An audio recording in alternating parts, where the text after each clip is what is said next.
Good evening, everyone. My name is Mark Barry. I am the president here at Schoodic Institute, and I am very happy to welcome you this evening for a program that I'm very much looking forward to. I want to very briefly tell you about Schoodic Institute and then introduce our speaker this evening. So Schoodic Institute is a nonprofit partner to Acadia National Park. We're very fortunate to be based here and to work very closely with the park on science, education, and art. We specifically try to focus on entwining science research and education closely together and contributing to science that is meaningful to the park and its natural resource managers, specifically with a focus on rapid environmental change. We have a huge range of programs. We also welcome events and conferences here on campus, and you will hear from our speaker how we came to be. We're very late in the story of Schoodic Point, and I am later still, having arrived in this role just about 2 months ago. Our speaker tonight, Alan Workman, has lived near Schoodic Point since he was 14. He is a longtime member of several local historical societies, and the book that he'll be speaking about tonight is the result of 7 years of work focusing in on the research and the history of Schoodic Point. So, as I said to Alan this evening, his book was extremely timely for me when I arrived because it was a great introduction to the local area. And I hope whether you've been here for a few days, in the case of some of our teacher guests, or most of your life, that this will be interesting for you as well. So please welcome Alan Workman. Thank you, Mark. Thank you, Mark. It's a great pleasure and an honor, and particularly appropriate to be telling this story right here in a hall that's been named for the first conservationist at Schoodic Point, John Godfrey Moore. Schoodic Point's first conservationist. And also grateful for Schoodic Institute, to Mark and to Mike Sukup and to Bill Zellick and others here, once again to let me tell the story and help me put it on and show you a changing landscape at Schoodic Point. And now the book is here, and it's here to tell a story at last, and I don't have to keep telling it over and over myself. Lots of support, especially from Mike Sukup, in getting it going and enlisting people to review it. This is a book that's a waypoint and a high point for me in 7 years of a process to tease out, poking around Schoodic in the land and also the documents, trying to tease out the story of what happened here to the people that interacted with the land over many centuries. I hope this will be useful as well for looking at a scientific point of view to see how the land has changed over a long period, affecting what you can see. Back in 1907, my realization that the land could be basically upended by a major resort development and caused me to get going on this project. Changes in the land became a key issue when things were about to change very radically. Since then, a lot has changed. This is the first. When I first gave this in Gouldsboro Historical Society in 2007, that things were going with this resort development, but now it's a new era. We have a new turn of events and a new phase of park development, and it's time for a fresh look at the story of Schoodic Point. So for a while now, I've been exploring the long view of the Schoodic Point region, and especially its human ecology, that is, the impact of people on this beautiful environment. Schoodic's situation has long been defined by its seemingly remote location as a peninsula, that is, almost an island, like an archipelago out there in the ocean. And Schoodic has often served as a frontier, ecologically, in terms of navigation, and even politically. So over the years, it has been an outpost for human activity and an outport of a maritime settlement.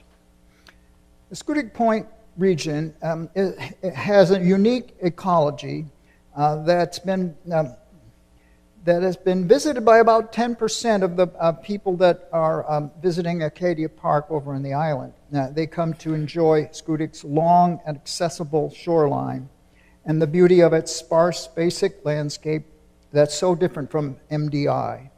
And it can give visitors the impression that this is a place at the end of the earth, and it's easy to experience Schoodic as an unspoiled and almost unchanging terrain, frozen in time. And yet, artists have looked at the point as a source of inspiration. The clash of mutual forces and in natural forces seems to give Schoodic an elemental and timeless dimension, creating for many a powerful experience of beauty as expressed by such famous artists as Ansel Adams, up on the left, and Marsden Hartley, whose monumental painting of the wave at Schoodic is in 2 different museums. While much of the landscape may seem to have been there forever in an undisturbed and or natural state, the Schoodic terrain has seen considerable change over the last 400 years. And it will help our appreciation of this unique landscape to see it with the added dimension of time, to see what has happened here in the interaction of humans with their natural surroundings, and if possible, to find out why this has happened. As we take an overview of the Schoodic Point region, we're talking about what lies between Winter Harbor and Birch Harbor, the entire peninsula, and it appears almost an island, the peninsula, and most of it with a unique boreal ecology with granite slopes on the east side, very thin soil called Schoodic soil by geologists, linked to the mainland by crucial green band of forest in the north, providing much of the wildlife diversity from inland that comes down farther down into the point, with a vegetation dominated by conifers, spruces, and unique jack pines, especially on the east slope of the peninsula. Over 400 years, the climate change and sea level has definitely affected Schoodic Point. Here we can see some shore erosion in the little point at Fraser Cove near the opening. And out on that point there was formerly a building for lobster pound that sat there for many years and has now disappeared. The land from under it whisked right out by rising ocean level. But there's also been changes in the wildlife at Schoodic Point, which we can tell from bones that are found in native middens that have been dug and found at Schoodic by park archaeologists, and also in reports from early explorers and records of hunters and journalists and naturalists. Notably, the moose was way more common back then, the most common type of deer in Maine in the 17th and 18th century. Trading post records give us 20 times more moose pelts taken than deer in this era. Also, woodland caribou was very, very, very common, and their skins were taken in the trading posts also. While the white-tailed deer in early times was much scarcer in eastern Maine than moose. But the deer carries a parasite called brainworm, which does not affect the deer at all, but it affects the droppings of the deer are likely to be eaten by the close cropping animals, moose and especially caribou, and they contract a disease called brainworm, which basically drives them crazy, and then they die. This happens to lots of moose in this area, and it's pretty much the reason why there are no more caribou. Hence, the reported decrease in caribou was matched by a sudden increase in deer in the 1850s. So there's a very sudden change that happened because of this. There are also some bones of extinct animals like the sea mink in some of the digs at Fraser. But the biggest extinct animal are the big cats. The eastern cougar, extinct, they say. Once very widespread and scarce by the 18th century. Lots of lurid tales about the cougar. Some people claim to have seen them. They may or may not have seen a lynx or a cougar, or in any case, they may have seen a big cat. Here's a lynx also, considered a hunter of deer once, probably mistakenly.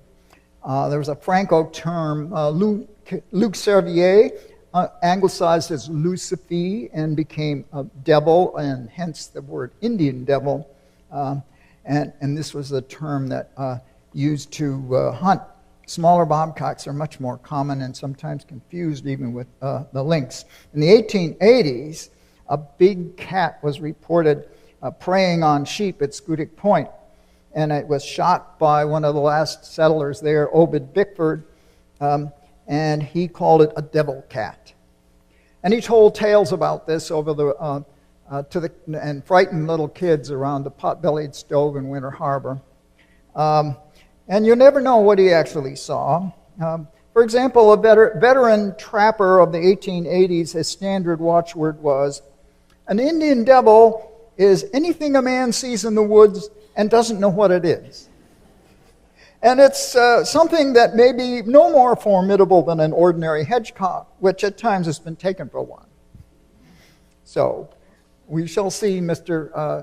Obed Bickford in a while. Other large animals come and go. Here they are. Cattle and sheep, especially sheep, had a major impact on the land in lots of places in the park, and especially here. Bones found in digs in Fraser Point. There are big effects all around. There also have been birds to be studied, and apologies to Seth Bentz. I haven't got a lot of detail on that, but I know that there's a lot of fluctuation, for example, in eider ducks.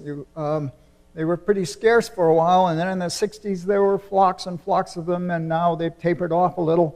Lots of fluctuation in the bird life. Herring gulls may have been scarcer back then, and they were actually hunted for their feathers for the millinery trade to make hats. So even gulls have become more prevalent than they were. The forest at Schoodic is clearly not primeval. It's lots of evidence of logging and land clearing, and some of the common tree species are nearly missing at Schoodic. White pines are very scarce. They're a commercial species and may have been cleared out. Red pines are even scarcer. I've found only a very few up in the Schoodic Woods district. Hemlock is entirely missing in the area, even though it's very prevalent on MDI. And it perhaps has been crowded out by hardier species. In the prehistory era, hemlocks were a dominant species everywhere, and they were gradually pushed out by spruce. And this happened much earlier at Schoodic than it did on MDI. So Schoodic has a distinctive ecology in this way. Jack pines at their westernmost and southernmost abundant limit here in Schoodic Point and farther east. A very small stand on the top of Cadillac Mountain. Otherwise, different pitch pine species are prevalent elsewhere. This pine tolerates poor nutrient areas, acid conditions, and it holds moisture in freezing temperature better, and it survives even where spruces can't thrive very well. It's been very much studied, and the oldest studies were back in the 1890s, looking at how this tree was managed to be so hardy in such sparse conditions. Now, can we learn anything about the native people of the 1600s and 1700s and their views and their impacts on Schoodic Point? There are artifacts that are found at Schoodic Point and some of the digs done by the park, and also a few things at One Creek. The middens are found nearby. They're mostly involved pre-contact settlements, very small settlements way back. Something that we can look at are possible sources for the name Schoodic, which give us two themes that the natives would have developed to suggest how they use the peninsula. The linguist Fanny Ekstrom has shown us that a Micmac term, Esquodec, is very likely a source for the name of Schoodic. But at the same time, Joseph Francis, the historian from the Penobscot Nation, has argued for the term Schoodiac, meaning burnt land. And let's look briefly at how these would indicate how the people used the land. Esquodec is a Micmac word for the end, and it more or less indicates the use of a navigational, from a navigational point of view. The Micmac would sail even in shallops just like this, that they borrowed, or they actually took over from from the French and from the Basques who fished nearby, and they became master mariners, sailed all the way down to the Cape Cod, and they raided all the way down in Massachusetts. So, and Schoodic was a borderland for them. Esquodec, the end, a place to navigate around. At the same time, Schoodiac, as a burnt place, is reflected in this 16th century print that reflects hunting practice, possible slash and burn horticulture from this 1622 print. Fire used to drive game or to reduce the amount of undergrowth and pick berries and so on. Very common practice for native people all up and down the coast. And this tradition is argued by James Francis, the Penobscot historian. At Schoodic, middens are found nearby, suggests that the main habitation was around before 1300. So Schoodic has been pretty much a transient location for native people since that time. The first recorded European contact, the first recorded, is from Samuel Champlain in 1604, and this is his chart that he made, a surprisingly accurate chart. Pretty much see this shape of Schoodic there, if you can make it out, and Schoodic Island off the end. Keep Manan light way off to the right, and the island rather, not the light, not yet, and the MD Island to the left. This was, he looked at it as an area with good commodity. He looked at it for commodity. He thought there were very good harbors here. He thought the timber was terrible, very poor quality, and very fine harbors, but no one would want to live here. Poorly suited as a place to settle, he decided. At his time, this Schoodic was indeed a frontier between the eastern and western Abenaki.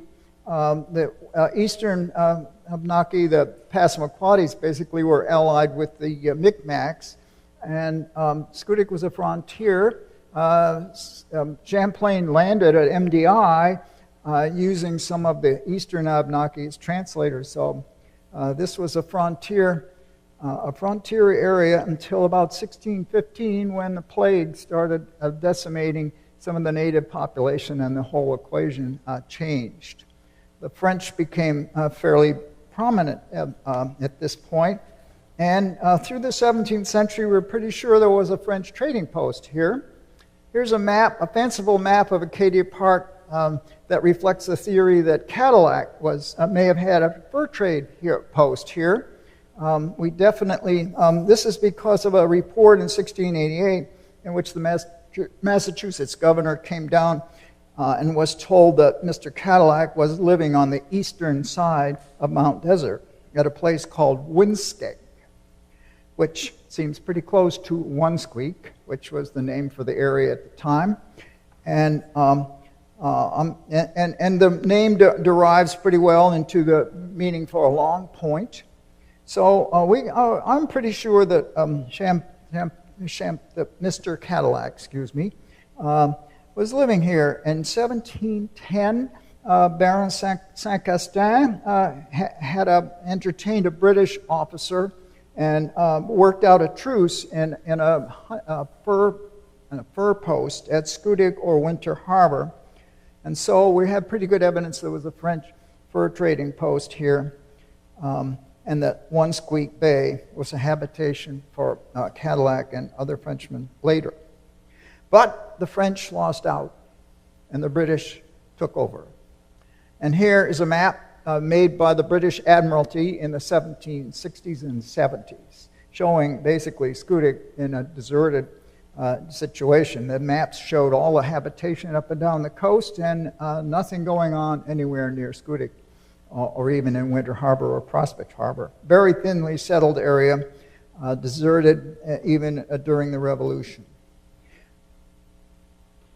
But the first sign of English settlement then was the arrival of Thomas Fraser, who moved in post-Revolution era from a homestead that he kept in Taunton Bay. He lived at the Fraser Point that bears his name now for at least 20 years. And he may have been working for one of the proprietors' names whose name happened also to be Thomas Fraser. A bit of a coincidence that may indicate a relationship of some sort.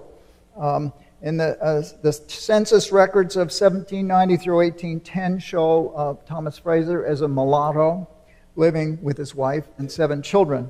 So he had been living here for quite a while. He didn't own the land, he leased it. He was taxed for it. He ran a salt works and probably a fish drying operation.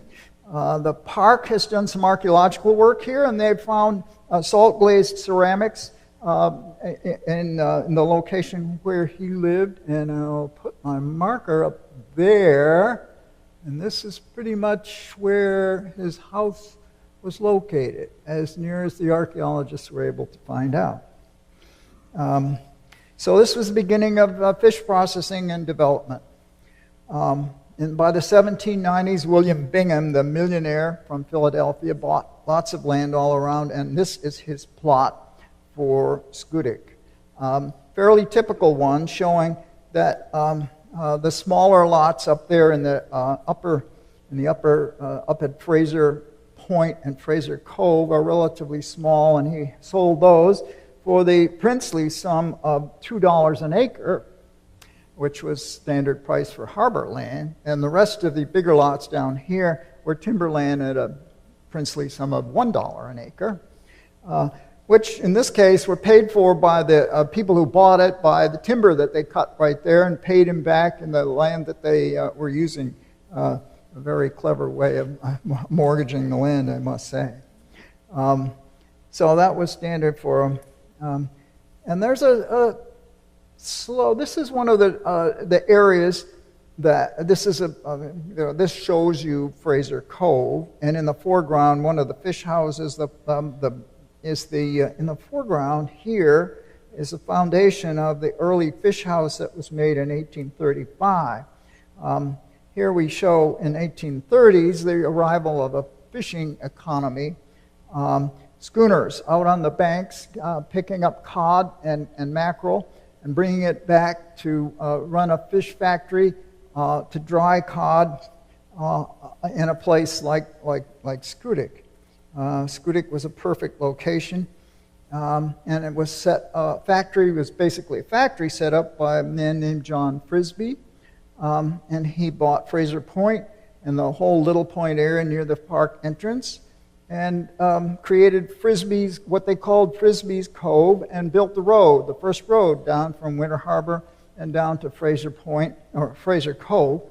And obviously he must have had some kind of a bridge, and he hired several new settlers, some of them from islands nearby, and many of those people became settlers in a village that formed at what's called Lower Harbor. That's the area around Fraser Cove. Here's an early print showing people doing the fish making, drying drying the cod on racks like this and bringing it down to be packaged up. They had to turn them over periodically and used a lot of salt in the process.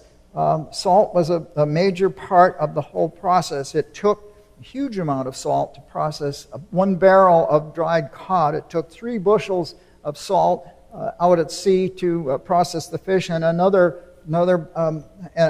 bushel just to keep the fish salted out there on the rack. So it was undoubtedly a very smelly operation, probably suited to be well away from Winter Harbor, where people may be settling a little bit more densely.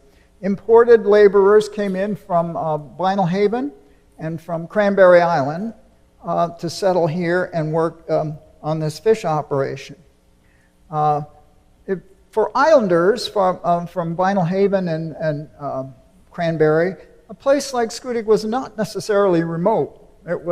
Everybody came here by water, and it was more or less a normal stop, not at all remote to them, even though it's hard to get to for us. And then came the timber cutting. Here we have a timber, this is a wood boat. The timber cutting that was most prevalent at this time was cutting almost anything that grows and carrying it down to Rockland and for the lime kilns. They were burning lime to make cement, and it took lots and lots of wood to fuel these enormous kilns. So this is basically what happened to half of the forest at Schoodic. It ended up in these boats and shipped down to Rockland and burned up. The ratio that we find in one of the deeds is it took about 12 loads of kiln wood to about 1 load of merchantable lumber, actual usable, buildable lumber. So by far the most common clearing of wood was anything that burned. Here's at West Pond, there's a landing. In the foreground is the causeway, and that's pretty much the area where there was a landing. A wharf was built there, and the lumber was offloaded and carried in through the pond, and they blasted a spot over there on well, it's a place that at high tide lobster boats still come in there and pull a trap or two.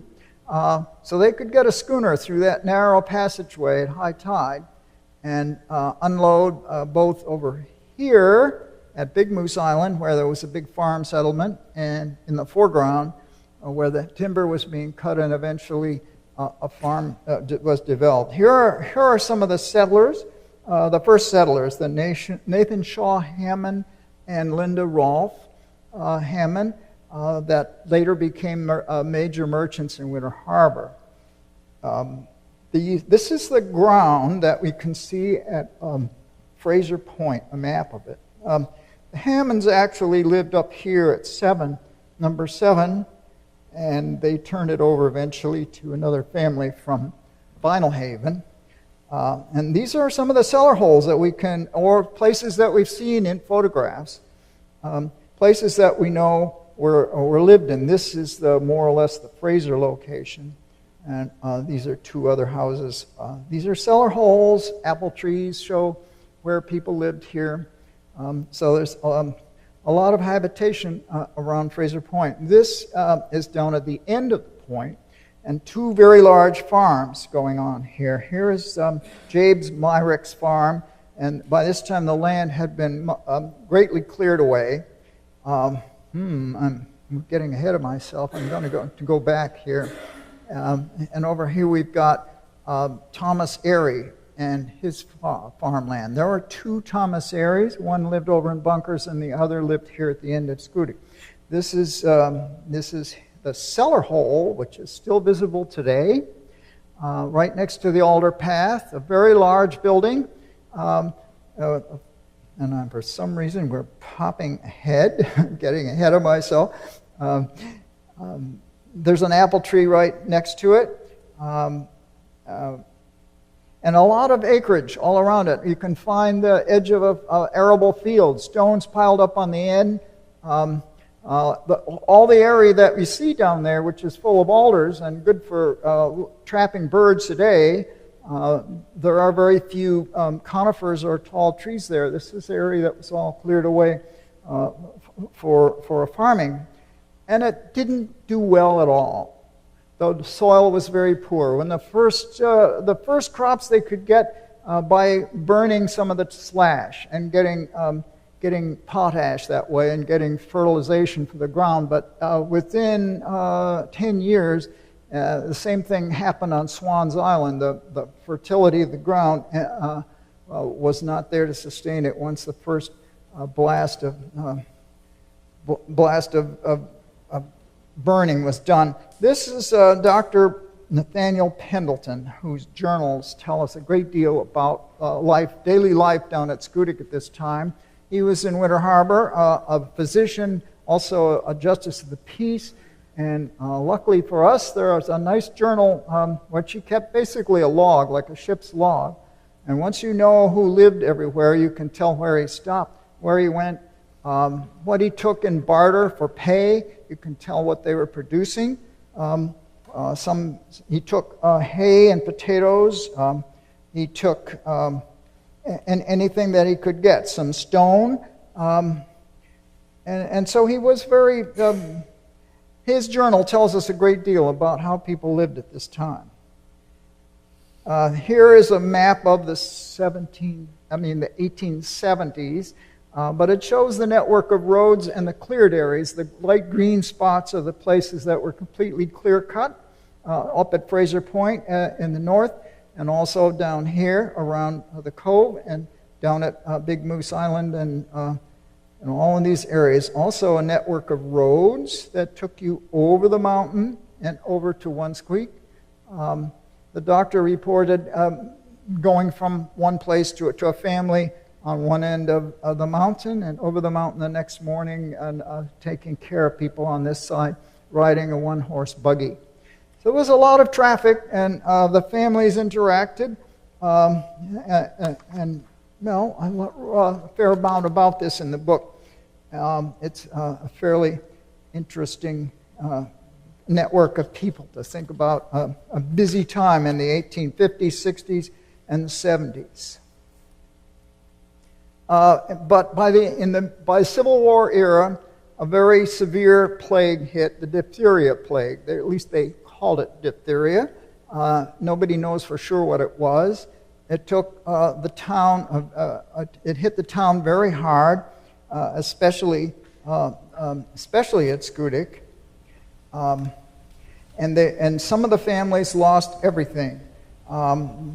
Here's Birch Harbor Cemetery, showing two people veterans from the wars, came back from the wars in New Orleans, and immediately contracted the disease and died off. Particularly vulnerable were youthful people, young people, and children, probably suggesting that the older people might have had a little immunity from prior outbreaks. Here's a woman whose family lost everything. Joanna Bickford, the older sister of Obed, and some of the other Bickfords who had a house down there. She lost all of her children and moved away to Jonesport to start a new family. So the second generation of settlers were now shifting away from the end of the point and living at Lower Harbor, that is, around Fraser Cove. And this is the 1881 map showing some of the families that were down there. They lived a different kind of life by now. The schooner trade, the schooners going off to the Grand Banks were no longer an affordable thing that a family could put together in the neighborhood. They formerly had been able to buy a schooner in shares, maybe 2 or 3 people owning it, and the crewed by maybe 3 or 4 people in the neighborhood or their own families. And that way, they could go out and fish in a fairly simple, low-cost manner, throwing the line overboard. But after the Civil War, all of this became capital-intensive, and larger boats with dory crews and seine nets and increasingly expensive equipment basically drove small outports out of the schooner business, and they were forced to do a simpler type of living. Here they are doing a little bit of farming on the edge, and going out in dories and the like, and hauling a line of inshore fishing and getting what they could. And about this time, the lobster fishery begins to rise up with factories built in Prospect Harbor, lobster smacks coming in and picking up a small amount of the catch in a small outport like Lower Harbor. And it's the beginning of a new trade. And this is one of our earliest photos.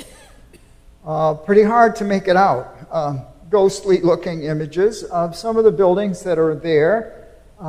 There's the one out on the end of the little point right at the entrance to the park. This is the Fraser Cove. Buildings here. And then the next one also of that same era. This is the bridge that was there. A road plunged off the top of the hill and almost straight down to the base of the bridge, not where the road is today, which is a much more gradual slope. And some of the early houses here. So the population is beginning to thin out. The advantages of living here are getting less and less. As motorized craft come in at the turn of the century, the advantage of being closer to the fishing grounds is less and less, and the soil is not giving good farming. So the families are beginning to move away. And in the meantime, in the 1880s, the world is changing over in Bar Harbor. The railroad brings new traffic into Bar Harbor, and all of a sudden there's a land boom in Bar Harbor in the mid-1880s. And people start looking elsewhere beside Bar Harbor for land that they can turn into the summer residences for the tourist trade. So across Frenchman Bay, E.J. Hammond, a family from Winter Harbor, comes back from a prosperous lumber business and builds this beautiful hotel called the Beacon Hotel to take in the tourists in 1887, and 1887 and 8. And in this hotel, a group of rusticators meet and decide that they would like to make a little colony in Winter Harbor that eventually became Grindstone Neck, the colony in Winter Harbor. But also at this time, land speculators over in Bar Harbor start looking at the land at Schoodic, and here's a map showing two different land developments that were made. Here's one along the shore, and here's the one inland looking out from higher ground. And they started selling lots, small lots for cottages. A couple of them, one of them was named, and they made imaginary roads. At least they were on a map, but not on the ground. One of them was called Raven Avenue, and another was called Park Road, and so on. The deeds are there to show that people actually bought this stuff before anything got built. But just at this time, along comes our hero, John Godfrey Moore, who is a Wall Street financier, a plutocrat, and he knows all the robber barons of this era. He knows the most important people, and he is the organizer of the Grindstone, one of the most prominent organizers of the Grindstone colony in Winter Harbor. He has a yacht of his own called the Sachem, and he builds a beautiful mansion there called Far from the Wolf, which sort of indicates his desire to get away from Wall Street, we think. He formed a new he and others formed a new corporation called the Gouldsboro Land Development Company, with the emphasis on development. This is a prospectus that they gave out and a photograph of it, looking from the top of what's now the Schoodic Woods over to Grindstone Neck, which, as you see, is almost cleared. In the foreground, almost all the wood has been cleared away. Over in the corner, this is the very end of Fraser Point. This is Norris Island, today's Norris Island. A lot of timber is missing there. Here's a little bit more of a close-up. Fraser Point. I think this photo has been doctored a bit and painted up to look good, but this is the photo that you'll see down at Fraser Point on one of the placards put up by the park to show you what things looked like back then. Moore bought lots of land. He decided that he wanted to build a road to the top of Schoodic Point. So in 1896-97, he built an enormous road, which we can trace here in this little red line. And you probably can't see it, but there are lots of small lots all over in Schoodic Point that he bought and put together into one big holding, the border of which may look familiar to you. And this was, in fact, the borderline of Acadia National Park as it was first built. So, and it also goes all the way back to a border line that was there in William Bingham's time in the 1790s. So land holdings have kind of a permanent effect on things. The road that he built was crewed by an enormous crew from Prospect Harbor. There's 100 men that put together his team. This is a shed they built probably somewhere near Fraser Cove, and six teams of horses. He provided lots of employment building this road at a time when people were really looking for work. So he was much appreciated for that. His own ambition was to build some private lodges and hunting lodges and things like that for his guests at Grindstone Neck. And this is the kind of conservation that he had in mind. Keep in mind that there were no precedents for a public national park, very few. Teddy Roosevelt hadn't happened yet, and so the national park movement hadn't really gotten going in a big way. So this is, and this location, this you may recognize as being at the top of the turnaround there, at the top of the road at Schoodic Point. That's where he wanted to build a big, the newspapers all reported a plan to build a two-story sort of hunting lodge and stable for his friends. This never got built, and neither did lots of other things. This is a bridge that he built in order to get there. This bridge was later, this is a photo taken in 1933 when the Navy built the road. And this shows what it looked like before they built. This was Moore's Bridge, and the remnant of the bridgehead, the stone bridgehead, is still there. If you look at the causeway, when you come over the causeway onto the park entrance and you look down to your left, you'll see a big stone causeway there, and that's the remnant of Moore's Bridge. Okay. And here are some of the last settlers. Of the original settlers. And here's Obed Bickford, the man who shot the big cat, the Indian devil, and who told his stories around the potbelly stove, terrifying little kids, and his sons. They tried to get schools in Winter Harbor. By this time, Winter Harbor was its own town. And yet, the settlement at Lower Harbor was fading away fast. He was the last of the families, and at the same time, things were booming over in Bunkers Harbor, where a family of here's the family of Frank Huckins, who built the Pound over in Bunkers Harbor.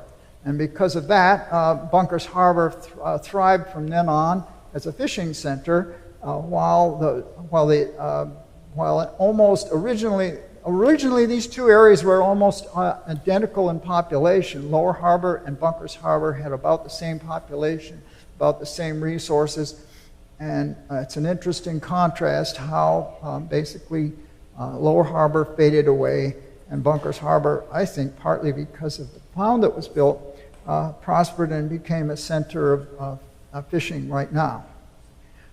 Here, in the time that after Moore died very abruptly in 1899, and the entire area laid in limbo. These photos are again from 1933, and these are some wonderful photos that I got from the Acadia archive over in the park headquarters. This shows different areas of this is basically Blueberry Hill as it looked then, all eaten down by sheep.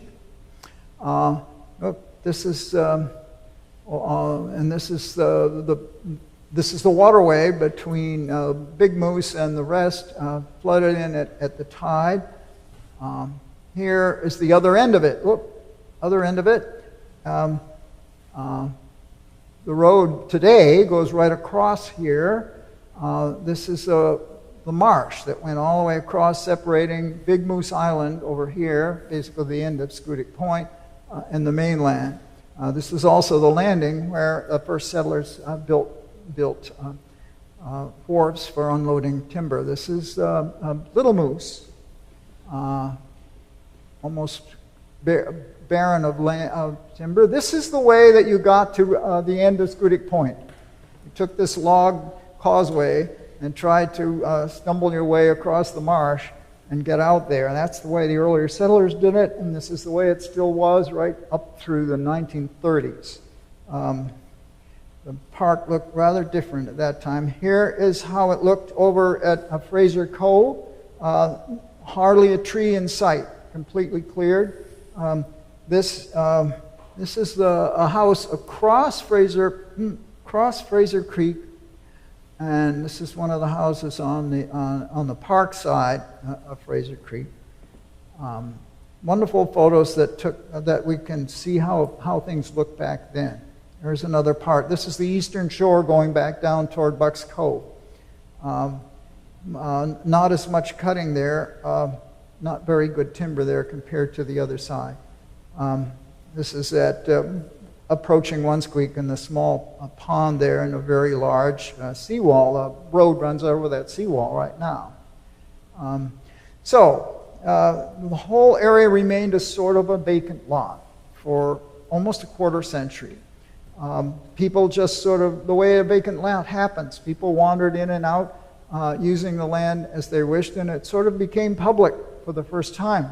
The family, Moore's heirs, his daughters, kept it out of sort of affection for their father, and paying the taxes and not doing much with it. The daughters all married British aristocracy and went off to live in England, except for Faith Moore, Moore's daughter, who kept a place in Winter Harbor for the summer. And this is her cottage over near Grindstone, near the golf course. You can see it at the top. And she, I think, was probably their link, the person who did the most to encourage George Dorr of the park to take on the land as part of the park. Here's George Dorr, the father of Acadia National Park, looking dashing bachelor that he was, well connected with everyone, and his role in relation to the other people who started the park are very interesting. They're described in Mr. Rockefeller's Roads, a book about the development of the roads at the park, and Dorr's role in relation to conservation versus development. He met one of the Moore heirs in 1922, and they discussed taking on the land as part of Acadia Park, which was, at that time was called Lafayette National Park. The Moore heirs, however, were Anglophiles, and the park's name, Lafayette, didn't appeal to them. That was too French, they felt, and they didn't want to give the land to Acadia Park if it were a French name. So they would like a different name, if you please, for the national park. In fact, they'd like Mr. Moore's name on it if possible, but if not, something other than Lafayette. So George Moore came up with the name Acadia, which has now been the name of 1,000 businesses all over the Acadia area, and that became the name of the park as it was adopted in 1929 to include Schoodic Point along with all the land, land on Mount Desert Island. And this is how the park looked at this time, pretty much the way Moore left it. The road, this is Moore's Road that you're looking at, and it ends at Blueberry Hill. You can't get down to the end of the point. The park bound is just as it had always been since the 1790s, and it's a different setting from what we have today until the arrival of John D. Rockefeller Jr. and his ambition to have a road over a park loop road over at Otter Cliffs. But unfortunately, the Navy radio base was in his way, and he wanted an alternative. So he drew on George Dorr to come up with a solution. And this was basically what he thought. I need this road. I need a new place for the Navy base. Mr. Dorr, you know the Secretary of the Navy. Why don't you go and talk to him about that and see if you can do so? Dorr claims that he had the idea for moving the whole thing to Schoodic Point. I don't know if it was his idea or Rockefeller's, but they pulled it off. And the Navy the Navy base became the reason for having a road to run out to the end of Schoodic Point. It wasn't to build a park, but it was to build a Navy radio station out on the end of Schoodic. Here's the blasting going on right there at the ledge, right next to that's Big Moose Island over there. This is the marsh, and this is a blast right through that big ledge, which originally was the landing place for all the timber. And by the time that was done, Mr. Rockefeller was very pleased and gave this building, the Rockefeller Building, which we have today in beautiful refurbished form, and many of you are staying there. So you have the benefit of Mr. Rockefeller's building designed by Grosvenor Atterbury, who was Rockefeller's favorite architect and designed many of the buildings over on Mount Desert Island in the same style. The road construction that went on in the 30s, we have some of these photos from the Acadia archive. Here they are working away on the road back then. And then in about 1935, they extend the road and take it to 1 Squeak, making a park loop road for the first time. Here's the CCC, the Civilian Conservation Corps at work during the Depression era. Here's a camp they had out on Little Moose Island. They built trails. They built the power line, what they called a truck route that carried the power line down to the end of the point for the Navy. And meanwhile, the last full-time settlers living down at Lower Harbor built a lobster pound.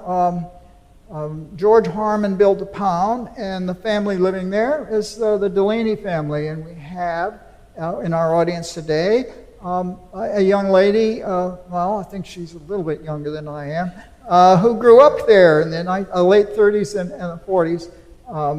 A lobster pound that you might, if you look carefully at low tide, you can see some of the posts sticking up from the lobster pound down there.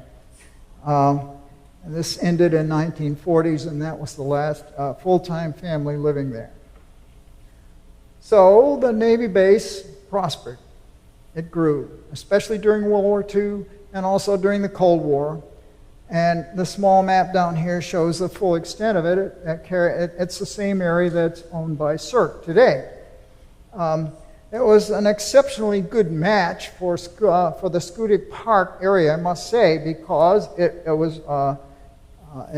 hired a lot of people.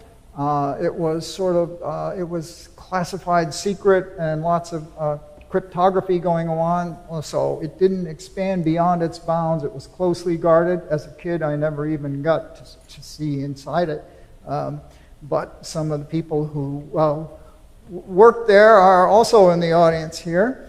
And lots of people, some subsequently, married local girls. And so the Navy base has a major impact on the area, providing lots of employment and very little impact on the rest of the land. It was sort of an ideal place. The history of this base is still to be written. I have a little about it in the book that I got from some of the people who worked and lived there. But that's a project that somebody ought to write about how the Navy lived there and what the base was like. I know that they lived in Quonset huts and lots of things like that, fairly adventurous. In 2002, the Navy base closed down with the advent of satellite technology. They didn't need the same kind of radio technology they'd had earlier, and the Cirque, that is the park, took it over. This is a nice aerial view provided from, I think, this one of the Cirque websites, as a matter of fact. So, Cirque, Schoodic Education Research Center.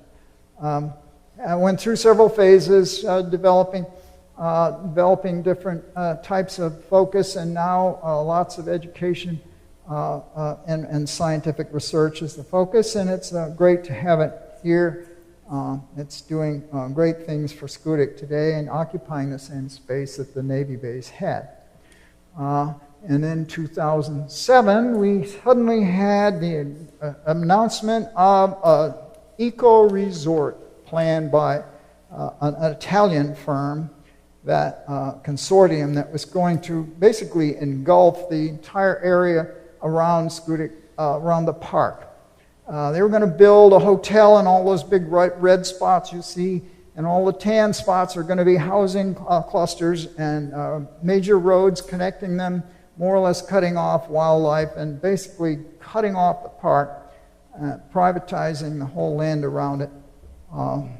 I found this very discouraging, but fortunately, this came to an end, and I thank Silvio Berlusconi for ruining the Italian economy and causing the magnates to have to sell out to a conservation outfit and a timber company that owns it now in a consortium along with the Maine Coast Heritage Trust. Thank you, Maine Coast Heritage Trust. And here is a map provided by Bob DeForest, as a matter of fact, showing the area that's under development now. Campground coming, lots of carriage roads being built, soon to be bike paths and so on, trails connecting, a whole new phase of development, a different kind of development, and something we'll all be watching carefully to see how it works and how well it works out in keeping the traffic not too... I have to say, as I do at the end of the book, that with the campground at full tilt and Cirque at full tilt, there could be up to 300 people living overnight, most of the summer months, fairly intensive use of the land versus only about 86 people in the settlement era living here year-round, of course, and cutting trees and stuff, so it's a different kind of occupation, but it'll be interesting to watch how the land use is affected by these different kinds of traffic that we're getting. So, basically the land has gone through these cycles of relative quiet and conservation and then era of development and change. And I think that, it's a process that we can expect to see happening over a long period, and we kind of have to watch how that works and how it affects the condition of the land. I think that with luck, it'll all work out, and we'll have the beauty of Schoodic Point to look to for many, many generations to come. So, thank you.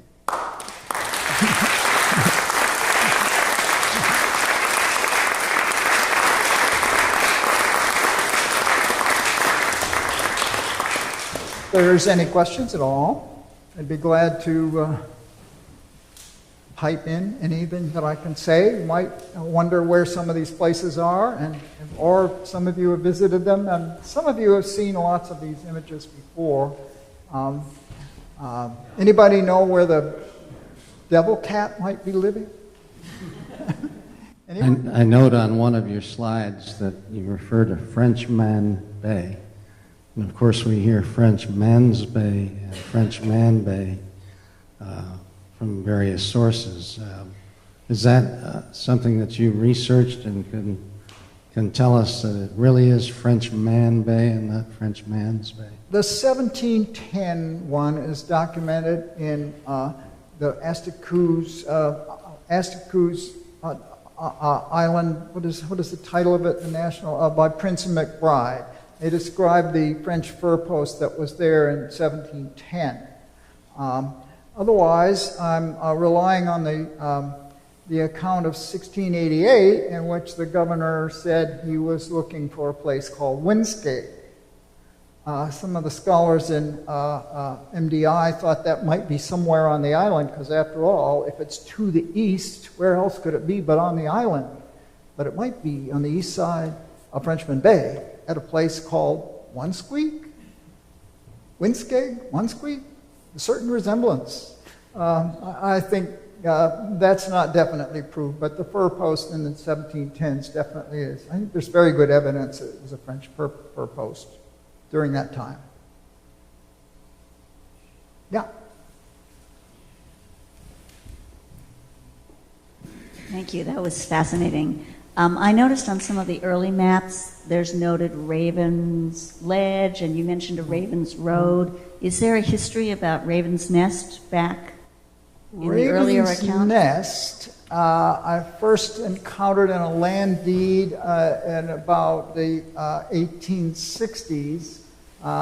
It's a great gouge in the cliffs. You've been there? You've been there? Yes, right.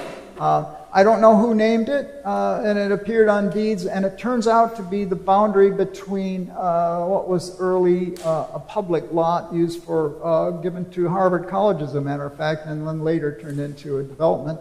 But it was a prominent boundary as well. I don't know where the name came from, for sure. No smuggling stories? Well, I tell a little bit in the book about shipwrecks and the like. Smuggling, I would say, would be most likely to have occurred during the American Revolution, when the piracy abounded all over the place. You know, raiding parties from both sides claiming to be the British or the Patriots hung out in places like Schoodic and then went raiding up in the bays. I know they definitely went raiding up through the War of 1812 also. Pretty lawless environment during that time, and lots of raids made up in West Gouldsboro and places like that. So I can't prove it, but it's a perfect lair for pirates.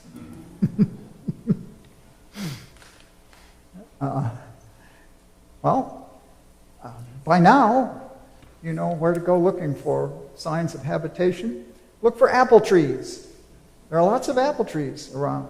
And if you see an apple tree, you know that somebody lived there. It didn't grow by itself.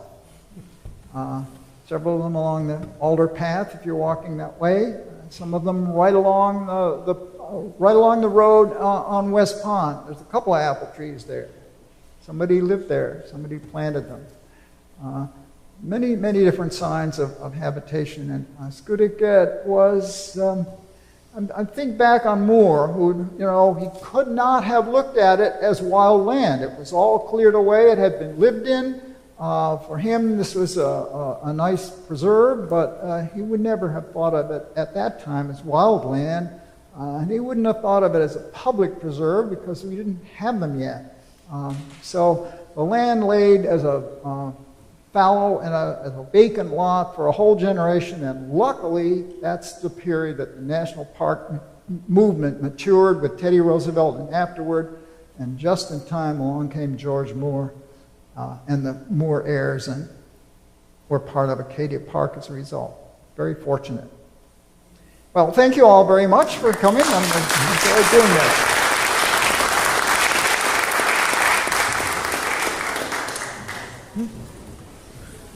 Thank you, everybody. I'll mention just really briefly, if you happen to take any interest in the art exhibit that you're getting a sneak preview of tonight, there is a reception for the artist Jane Runyon tomorrow evening, 5:30 to 7, and that exhibit will be here until late September if you know others that might be interested.